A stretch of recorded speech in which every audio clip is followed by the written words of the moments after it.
बिस्मिल्लाहिर्रहमानिर्रहीम।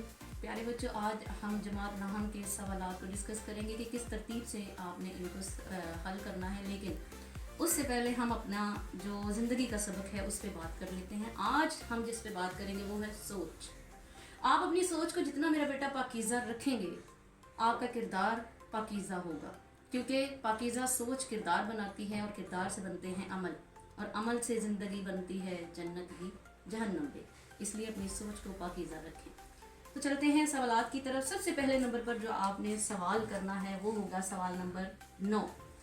सवाल नंबर 9 जो है ये नामुकम्मल फिक्रात होंगे या फिर ज़रबुल अमसाल होंगे जो कि आपके ग्रामर में दिए गए हैं और उसी में से लिए जाएंगे। सवाल नंबर 2 जो होगा वो आप करेंगे मरकजी ख्याल या फिर खुलासा। इसमें मेरा बेटा 4 नज़में आपको दी जाती हैं हमारे सिलेबस में।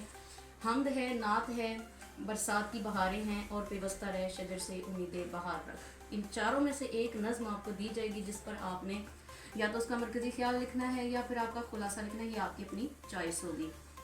ये 5 नंबर का सवाल है। नंबर 3 पर जो आपने सवाल करना होगा वो है मुख्तसर जवाबात। और ये सवालात कहाँ से लिए जाते हैं? ये आपकी मश्क में से लिए जा सकते हैं, आपके सिलेबस में असबाक में से लिए जा सकते हैं, शोरा की ज़िंदगी में से लिए जा सकते हैं और उर्दू अदब की इस्तिलाहात में से लिए जा सकते हैं जो कि आपके सिलेबस में मौजूद हैं।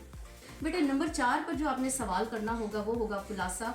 आपके सिलेबस में टोटल 11 असबाक हैं जिनमें से 2 असबाक दिए जाएंगे और उन दोनों में से एक सबक का खुलासा आपने लिखना है।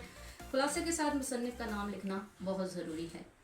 नंबर 5 पर जो आप सवाल लिखेंगे वो होगा ख़त या दरख्वास्त। ये ख़त या दरख्वास्त आपको वैसे भी दी जा सकती हैं, आउट ऑफ सिलेबस भी आ सकती हैं या सिलेबस के अंदर से ली जा सकती हैं। लेकिन ज़्यादातर यही होता है कि सिलेबस के अंदर से ली जाती हैं।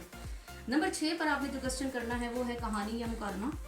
कहानियाँ भी आपके सिलेबस में दी गई हैं और मुकालमात भी आपके सिलेबस में मौजूद हैं। नंबर 7 पर जो आप क्वेश्चन करेंगे मेरा बेटा वो होगा इक़्तिबास की तशरीहात। इक़्तिबास 2 दिए जाएंगे, आपके असबाक में से लिए जाएंगे, कहीं से भी उठाए जा सकते हैं और उसकी तशरीह आपने लिखनी है। नंबर 8 पर जो आखिरी सवाल होगा वो होगा अशार की तशरीहात, जो कि 2-2 नंबर की होती हैं और टोटल कुल मिलाकर ये 10 नंबर की बनती है। हिस्सा नज़्म में 4 अशार दिए जाते हैं जिनमें से 3 करना है और हिस्सा गज़ल में 3 अशार दिए जाते हैं जिनमें से 2 करने। कुल मिलाकर ये 5 हैं और 5 के 10 नंबर हैं। ये आप आखिर पर करेंगे।